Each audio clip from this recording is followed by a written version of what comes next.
At Christmas, my sister said I was no longer family, so I walked out, exposed the truths they'd buried, watched their perfect world quietly crumble. I'm Anne.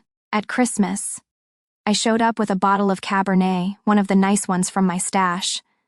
I even wrapped it with a bow like an idiot, like I believed this year would be different. The porch light at Rosine's place flickered once as I rang the bell.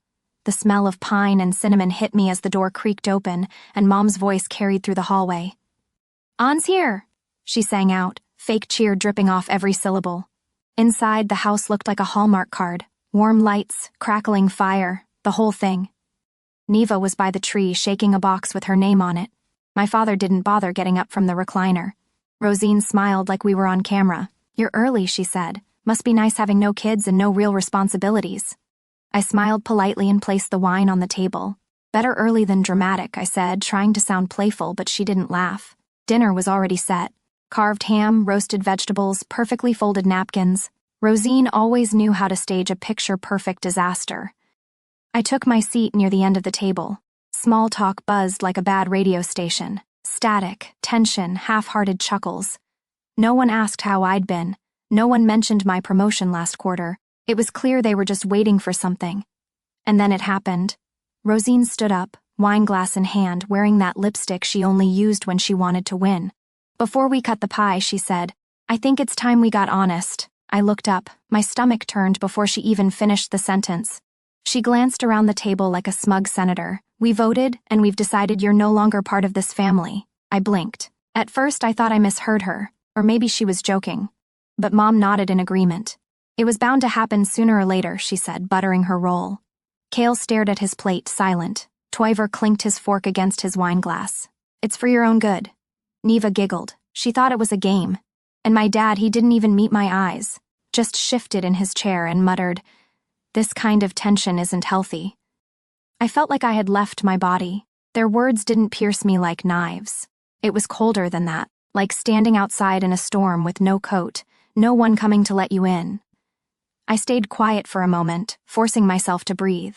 Then I reached into my coat pocket and pulled out a thick folder. Their laughter stopped. The sound it made when I set it on the table was sharp, paper meeting wood with a dull thump that cut deeper than any curse.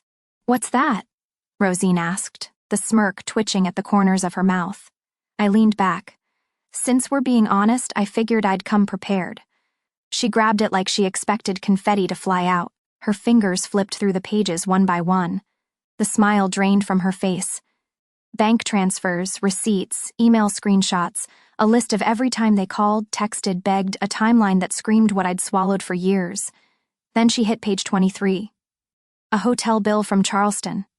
2 nights, 1 room signed with her name and someone else's. Lena. She shoved the folder away like it was covered in filth. "You psychopath!" she hissed. "You've been spying." I didn't flinch. "No, I've been documenting. There's a difference." Cale pulled the folder toward him, started reading. His mouth moved, but no words came out. My mother finally said, "How dare you weaponize your help like this?" I looked at her, calm now, colder than I'd ever felt. "You called it help, but to you I was an ATM, a therapist, a guilt sponge." I stood up. My legs were shaking, but I held my ground. "You said I wasn't family." I scanned the faces around the table. "Then maybe you won't need your fallback anymore." No one spoke. Rosine's glass tilted in her hand. Neva asked if we were still playing the game. I walked to the door, grabbing my coat. No tears, no begging, no second chances. Just me and the storm I finally let them feel. Thunder rumbled in the distance as I stepped outside, the cold air hitting harder than I expected. The door didn't slam behind me. It clicked shut, almost polite, like even the house was too tired to argue. I didn't look back. I didn't need to. Let them sit in the silence they carved. The door clicked shut behind me, but their voices bled through the walls. I didn't stop walking, not down the steps, not across the yard. My boots crunched the frost-coated grass like it owed me something. I made it halfway to the street when I heard her. "You think you're better than us?" Rosine's voice, shrill and shaking. "That folder proves you're just obsessive, sick." I didn't turn around, but I heard the folder hit the wall inside, pages scattering like fire in dry grass. "You're a damn parasite, Anne," she screamed, then silence, then Cale. "Who the hell is Lena?" That stopped me. I turned just slightly enough to see him standing near the dining room window, the folder in his hand. Now his eyes weren't just scanning. They were searching, digging. "Don't do this here," Rosine snapped, but her voice had lost its edge. I said, "Who is Lena?" Cale didn't shout. He never had to. His voice just dropped low and steady like a threat with a tie on. My mother stood up suddenly. "This isn't the time or the place." "The hell it isn't," Cale shot back. "You all wanted honesty. You all clapped. Now we're being honest." I leaned against the mailbox and listened as my sister's perfect night unraveled. "She's a friend," Rosine muttered. Cale read another line aloud. "3 nights, Ocean View Suite, Charleston, signed under your joint account. Rosine Adams and Lena Quinn." A friend, huh? She was helping me with a project. "Stop. Just stop." His voice broke just enough for me to hear the betrayal sink in. "You lied to me and you lied to her." I didn't need to watch the rest. I knew that tone. It was the sound of a marriage unraveling in real time. No fireworks, just the quiet crack of trust splitting open. I pulled my phone from my coat pocket, fingers trembling. Not from the cold. A new voicemail. Unknown number. I pressed play. "Miss Adams, this is Ewan from Marlowe and Fisher. Your father asked me to reach out regarding the family trust. He said you recently revoked certain authorizations. He'd like to discuss fallback options." I hung up. Another call came through immediately. Same number. "MS Adams." Yuan said again when I answered, "Sorry to catch you like this. Your father insisted I contact you. He's under the impression that you're still listed on several fallback clauses as power of attorney." "Not anymore," I replied flatly. "I signed off. It was finalized."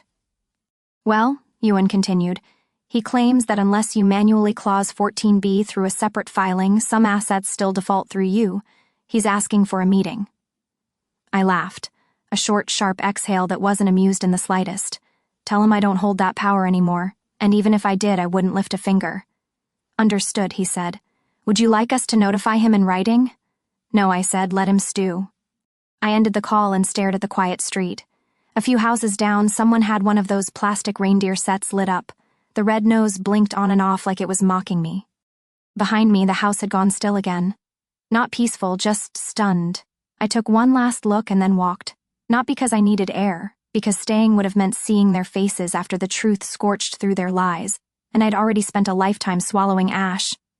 My hands weren't shaking anymore. My breath came even, and I knew, as sure as I knew my name, that they didn't break me tonight. They just proved me right. I didn't have a destination, just distance. Distance from that house, from them, from the wreckage of what used to pass for family. I kept walking until the cold sobered the last of the adrenaline, until the sting in my chest dulled to something I could carry. Then I got in the car, started driving, not toward anything, just away. I didn't go home. Instead, I drove without thinking, past neighborhoods still glowing with lights, through old streets where the pavement cracked in the same places it always had. My tires eventually found their way to the gravel shoulder by the lake. Dad's favorite spot back when I was too young to understand what peace actually meant. The water looked like glass under the moonlight. Not a ripple, not a breeze, just stillness.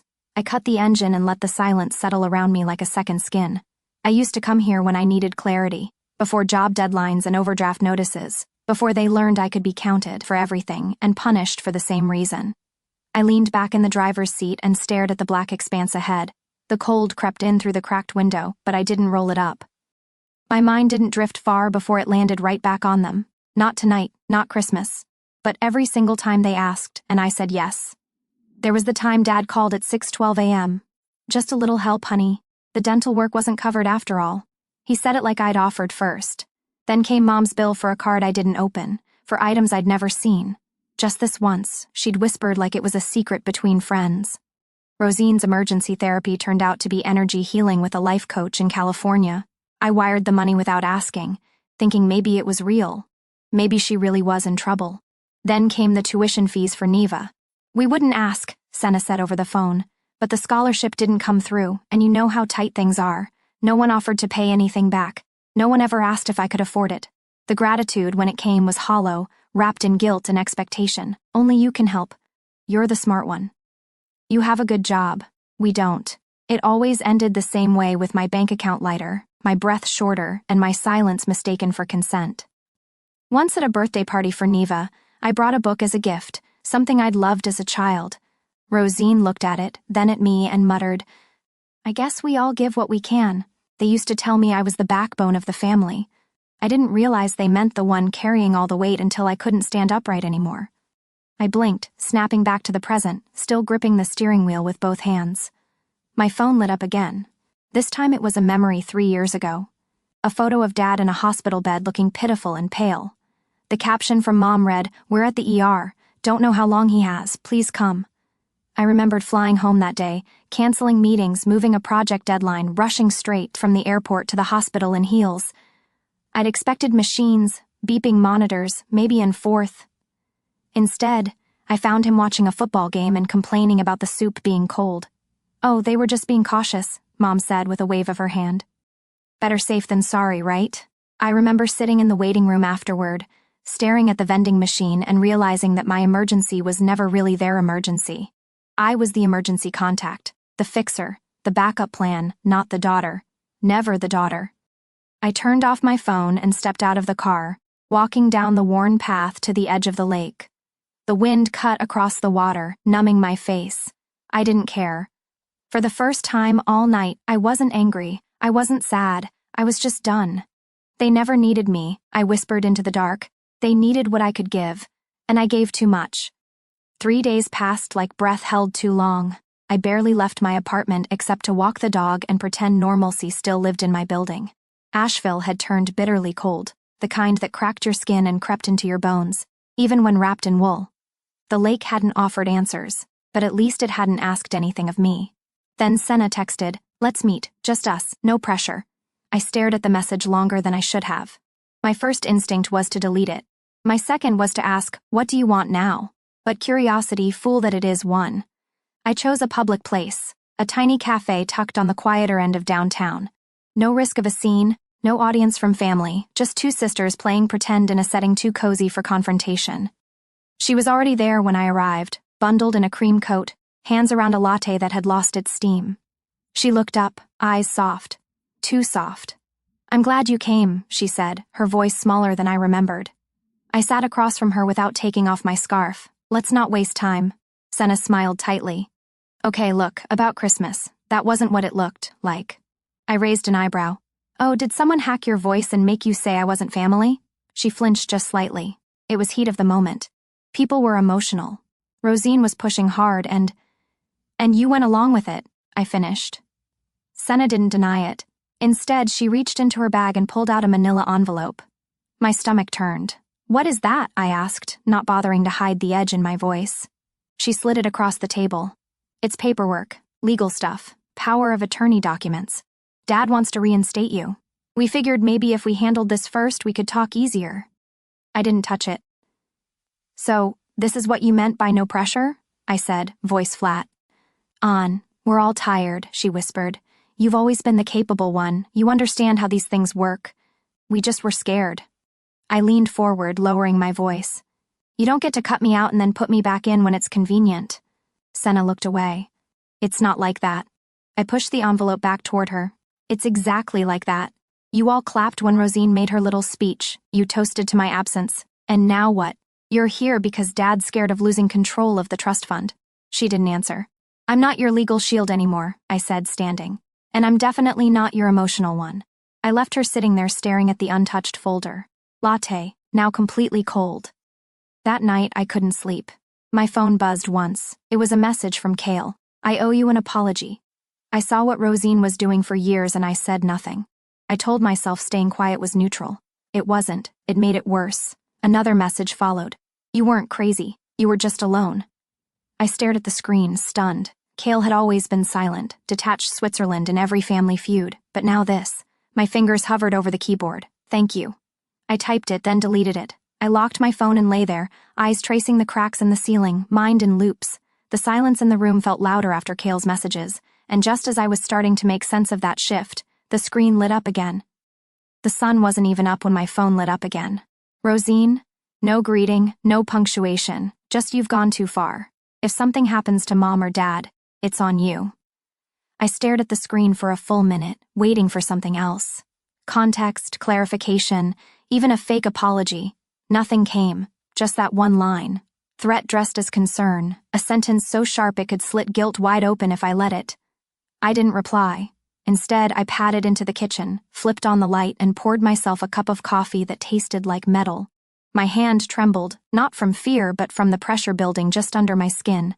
By the time I placed the mug on the table, a hairline crack had already formed in the ceramic. They didn't want reconciliation. They wanted a reset button. They wanted the version of me that shut up and paid up, that smiled through insults, that kept peace by erasing myself. But I was no longer that version. By 9 a.m., I'd typed out a message to the family group chat 5 different ways, deleted every draft. None of them felt like enough until I hit record. My voice didn't shake this time. "I am not your villain," I said. "I am your consequence." I let that sit for a second before continuing. For years, I stayed silent because I thought keeping the family together mattered more than telling the truth. I absorbed the jabs, the manipulation, the financial sinkhole you all made out of me. I justified it in my head, told myself you were struggling, but I see it now. You weren't struggling. You were feeding off me. I paused. I won't play the scapegoat anymore. And if you try to smear me, threaten me, or twist this back on me, I will go public with everything. Every receipt, every recording, every document in that folder, and more. I'm not bluffing. I ended the message and pressed send. No dramatics, just clarity. The silence that followed was almost loud. 2 hours later, my phone pinged again. It was Branwen. I didn't know it was that bad. At first, I assumed she meant someone else. Then came another message. "I'm sorry for clapping. I thought it was, a show. Like it wasn't real." Then another. "Rosine said if I didn't support the vote, I was choosing sides. And Mom told me you'd already decided to leave."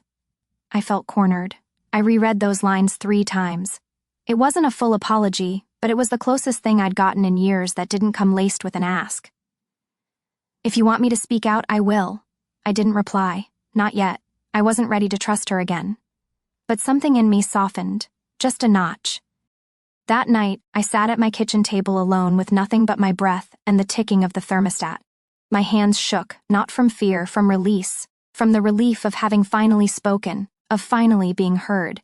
I whispered it to the quiet, just to hear it out loud. Maybe I was never the quiet one. Maybe they just never listened. The next morning, I woke to silence, but it felt different. Emptier, not heavier. I moved on instinct, boxing up the pieces of a life I no longer owed anyone. There wasn't a plan, just momentum.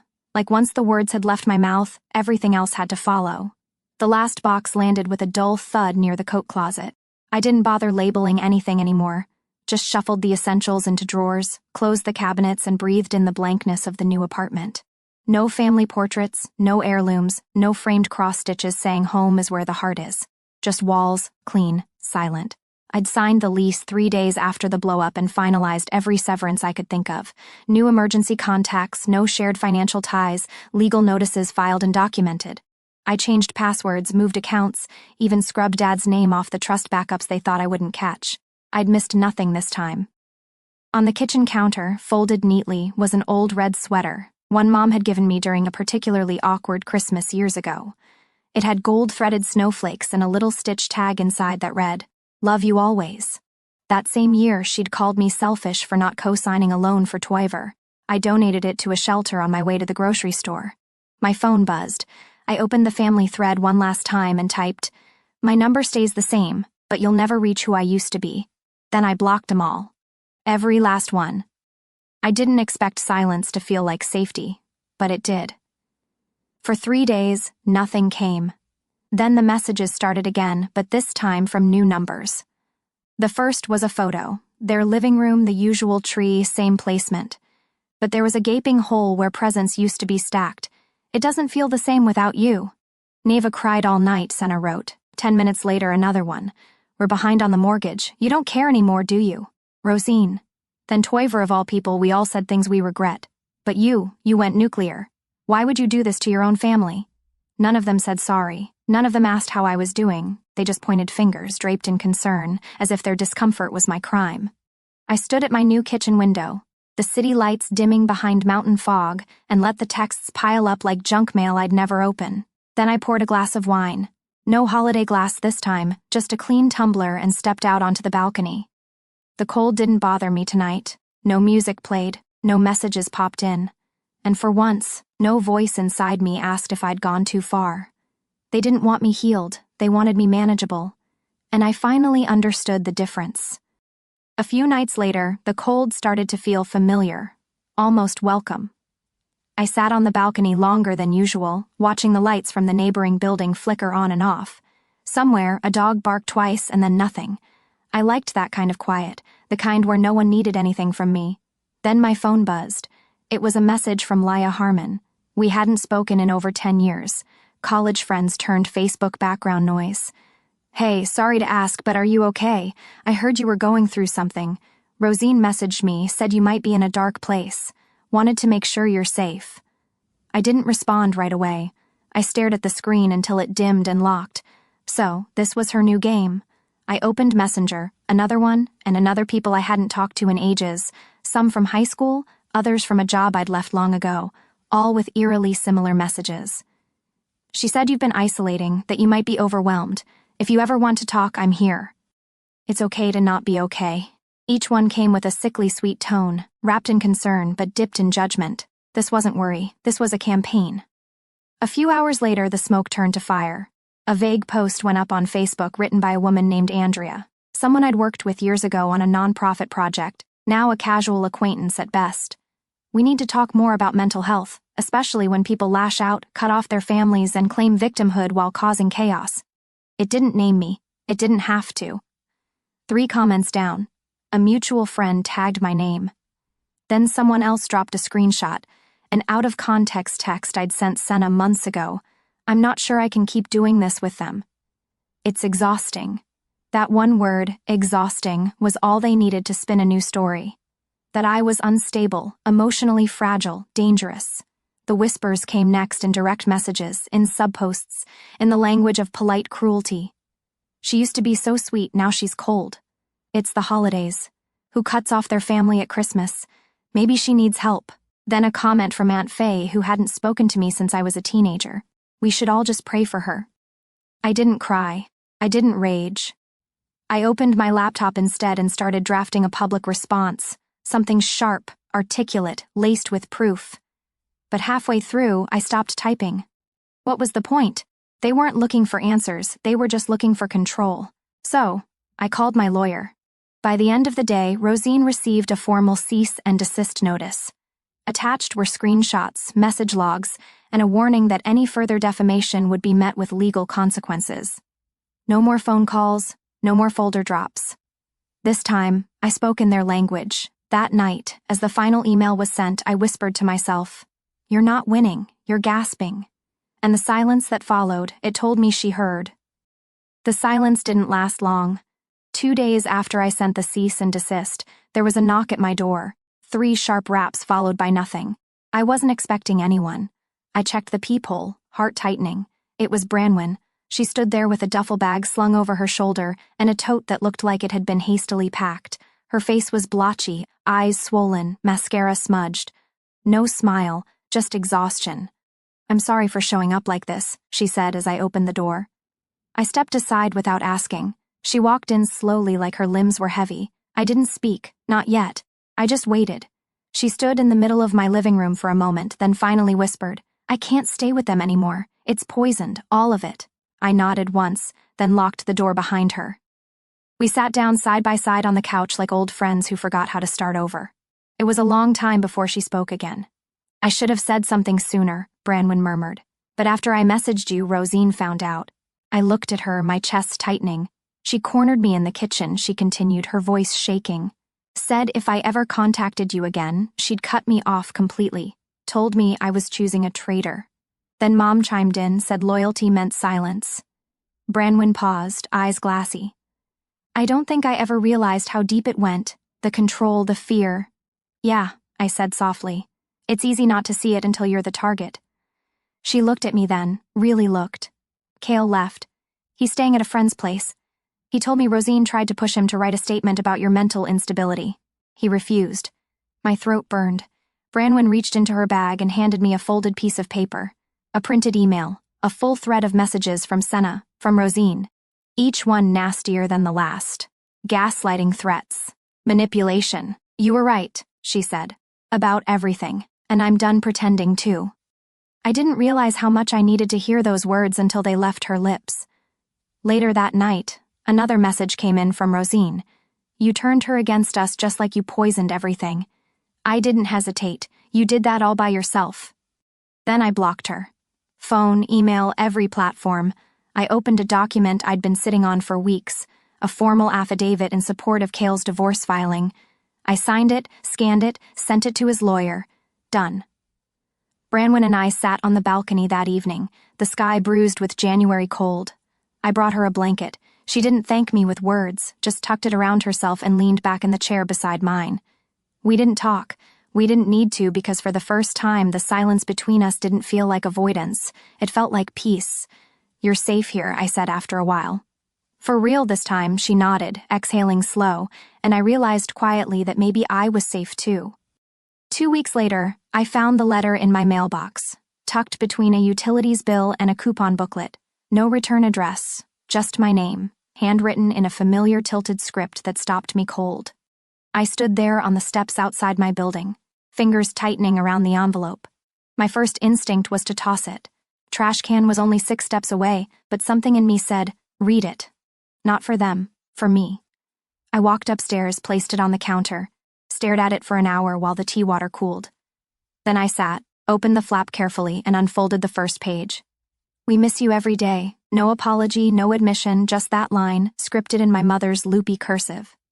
Page 2. Your father hasn't been well. His breathing's gotten worse. And Neva, she keeps asking when you're coming back. She drew you a picture.